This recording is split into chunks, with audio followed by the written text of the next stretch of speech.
Huwag naman ninyo ipahamak yung aking kapatid. Huwag naman ninyo ipapasok at pipilitin na pirmahan yung alanganin.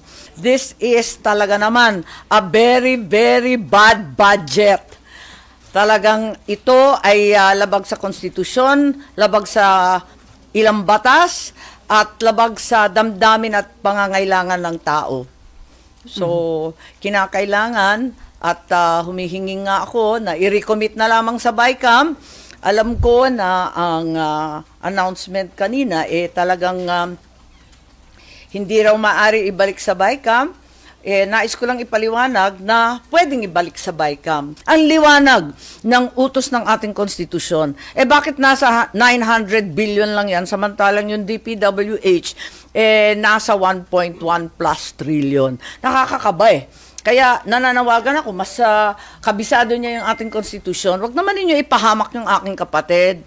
Huwag naman ninyo ipapasok at pipilitin na pirmahan yung alanganin.